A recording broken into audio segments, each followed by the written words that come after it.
Hello friends, welcome to Kautilya Balrampur YouTube channel. आइए आज की वीडियो में हम देखते हैं कि इंडस वैली सिविलाइजेशन से बनने वाले और पूछे जाने वाले परीक्षा में सभी प्रश्नों का कलेक्शन। तो हमारा पहला प्रश्न है कि मानव समाज विलक्षण है क्योंकि वह मुख्यतः आश्रित होता है।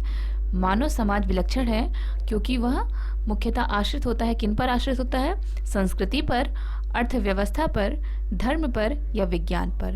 तो इसका विकल्प बी सही है, अर्थव्यवस्था पर। यानी मानव समाज अपने आप में विलक्षण समाज है क्योंकि वह अर्थव्यवस्था पर आधारित होता है।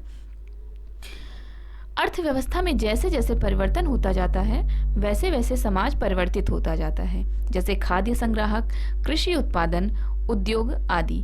अर्थव्यवस्था में जैसे जैसे परिवर्तन होता गया, सामाजिक व्यवस्था उसी अनुरूप में बदलती गई। संस्कृति, धर्म, विज्ञान आदि अर्थव्यवस्था में उत्पादन के साधनों में परिवर्तित होने के अनुसार ही परिवर्तित होते रहते हैं।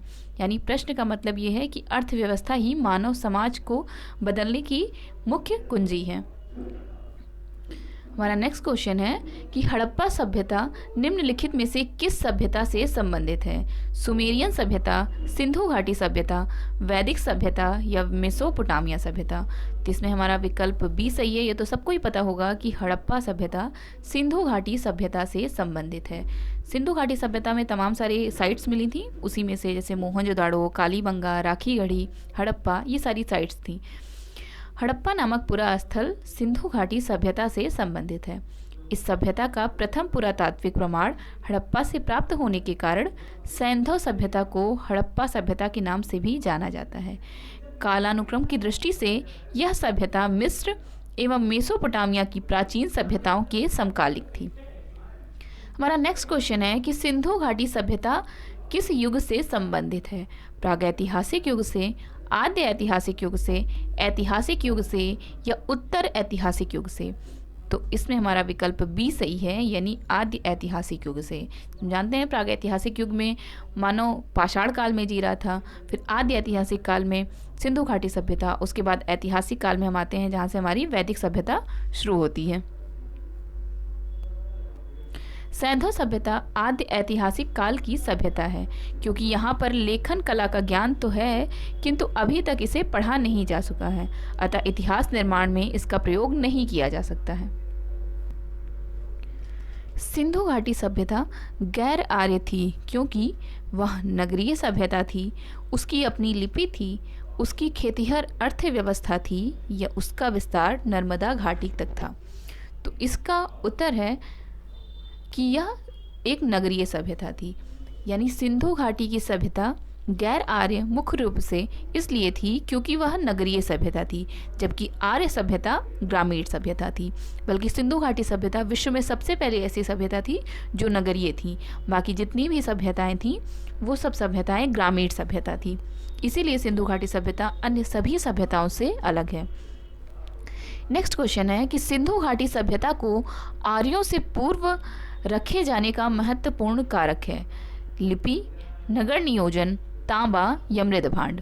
तो इसका उत्तर है मृदभांड। यानी सिंधु घाटी सभ्यता लिपि ज्ञान और नगर नियोजन आदि के संदर्भ में प्रारंभिक आर्यों से अधिक विकसित थी। पुरातात्विक साक्ष्यों में अलग अलग काल में पाए गए मृदभांड ही सिंधु घाटी सभ्यता को आर्यों से पूर्व का सिद्ध करते हैं। काले रंग की आकृतियों से चित्रित लाल मृदभांड जहां हड़प्पा सभ्यता से संबंधित है, वहीं धूसर एवं चित्रित धूसर मृदभांड जो कि बाद के हैं आर्यों से संबंधित माने गए हैं। हमारा अगला प्रश्न है कि सिंधु घाटी संस्कृति वैदिक सभ्यता से भिन्न थी। क्यों? प्रश्न कह रहा है कि सिंधु घाटी सभ्यता वैदिक संस्कृति से किस प्रकार से भिन्न थी? क्योंकि इसके पास विकसित शहरी जीवन की सुविधाएं थीं, या इसके पास चित्रलेखीय लिपि थी, कि इसके पास लोहे और रक्षा शस्त्रों के ज्ञान का अभाव था, या उपयुक्त सभी। तो अगर हम सबने पढ़ा हुआ है कि सिंधु घाटी सभ्यता और वैदिक सभ्यता को पढ़ा होगा, तो इसमें विकल्प तीनों सही हैं। यानी इसके पास विकसित शहरी जीवन की भी सुविधाएं थी, चित्रलेखीय लिपि थी, इसके पास लोहे और रक्षा शस्त्रों के ज्ञान का अभाव था।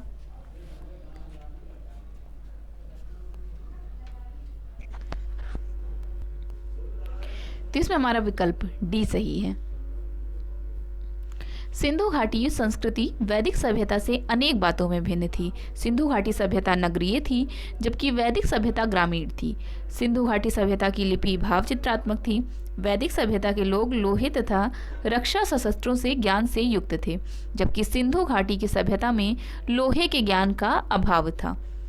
इसमें हमारा ये प्रश्न ये भी बन सकता है कि सिंधु घाटी सभ्यता में लोगों को किस धातु के बारे में जानकारी नहीं थी, तो लोहे के बारे में सिंधु घाटी सभ्यता के लोगों को जानकारी नहीं थी।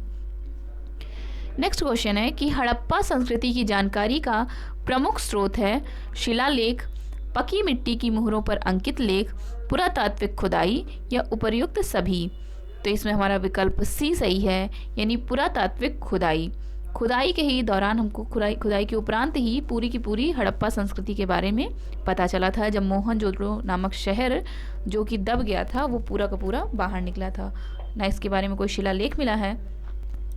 हड़प्पा सभ्यता की लिपि का वाचन अभी नहीं हो सका है, क्योंकि हड़प्पा सभ्यता की लिपि भावचित्रात्मक थी और इतिहासकार अभी भी उसकी लिपि को पढ़ नहीं सके हैं, समझ नहीं सके हैं कि उसमें क्या लिखा हुआ है। अतः इनसे संबंधित अनेकों पुरास्थलों से प्राप्त पुरा अवशेष ही हड़प्पा संस्कृति के विशिष्ट तत्वों पर प्रकाश डालते हैं। नेक्स्ट क्वेश्चन है कि सिंधु घाटी के निवासियों की सभ्यता को जानने का मूल स्रोत है। वहाँ पाई गई मोहरें, बर्तन, जेवर, हथियार तथा औजार, मंदिर या लिपि। तो इसमें हमारा विकल्प ए सही है, यानी यहाँ की सभ्यता को जानने की मूल स्रोत जो है वो वहाँ से पाई गई मोहरें हैं। सैंधव सभ्यता से संबंधित विभिन्न पुरास्थलों की खुदाई के फलस्वरूप वहाँ से प्राप्त 3000 से अधिक मोहरें इस सभ्यता के विषय में जानकारी के सर्वाधिक महत्वपूर्ण साधन हैं। मोहरों पर अंकित चित्रों के माध्यम से सैंधव सभ्यता के विभिन्न कार्यकलापों एवं विश्वासों पर प्रकाश पड़ता है। नेक्स्ट क्वेश्चन है कि भारत में चांदी की उपलब्धता के प्राचीनतम साक्ष्य मिलते हैं। हड़प्पा संस्कृति में, पश्चिमी भारत की ताम्रपाषाण संस्कृति में, वैदिक संहिताओं में या चांदी के आहत सिक्कों में। तो हमारा विकल्प ए सही है, यानी हड़प्पा संस्कृति में भारत में चांदी की उपलब्धता के प्राचीनतम साक्ष्य मिलते हैं। हड़प्पा वासियों को चांदी की जानकारी थी। मोहनजोदड़ो और हड़प्पा के निवासियों के मध्य इसके विधिवत प्रयोग के साक्ष्य मिलते हैं। ये लोग राजस्थान के जावर तथा अजमेर खानों से चांदी प्राप्त करते रहे होंगे, ऐसा अनुमान लगाया जाता है। हमारा नेक्स्ट क्वेश्चन है कि हड़प्पा में मिट्टी के बर्तनों पर सामान्यतः किस रंग का उपयोग हुआ था? लाल रंग का, नीला या हरा रंग का, पांडु रंग का या डी नीला रंग का। तो इसमें हमारा विकल्प ए सही है, यानी लाल रंग का। प्रारंभिक हड़प्पा सभ्यता में पैर से चालित चाक का प्रयोग किया जाता था। सभ्यता की परिपक्व अवस्था में हाथ से चालित चाकों का प्रयोग किया जाने लगा। डिज़ाइन के आधार पर इन बर्तनों की दो श्रेणियां थीं, एक तो बिना डिज़ाइन वाले बर्तन की तथा दूसरे चित्रित मृदभांड की। मृदभांडों को बनाने वाली मिट्टी में रेत का मिश्रण किया जाता था, जिनको पकाने पर यह हल्के भूरे लाल रंग का रूप ग्रहण कर लेती थी। इन मृदभांडों के ऊपरी हिस्सों में लाल रंग की पुताई कर दी जाती थी तथा निचले हिस्से में काले रंग से विभिन्न प्रकार की चित्रकारी की जाती थी। इस प्रकार हम देखते हैं कि लाल रंग सही उत्तर होगा। मूर्ति पूजा का आरंभ कब से माना जाता है? हमारा नेक्स्ट क्वेश्चन है कि मूर्ति पूजा का आरंभ कब से माना जाता है?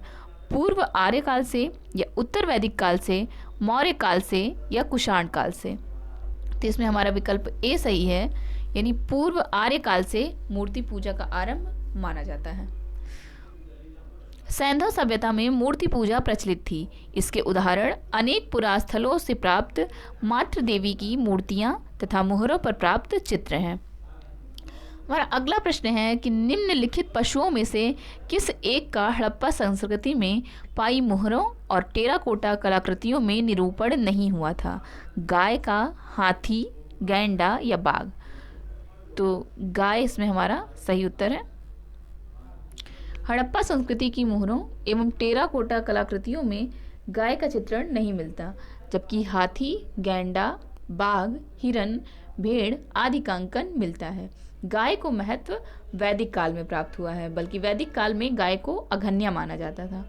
राजा का मुख्य काम होता था कि अगर लोगों की गाय चोरी हो जाती थी तो राजा उनको खोज के ला के देता था। नेक्स्ट क्वेश्चन है कि निम्नलिखित में से कौन सा एक हड़प्पा स्थल नहीं है?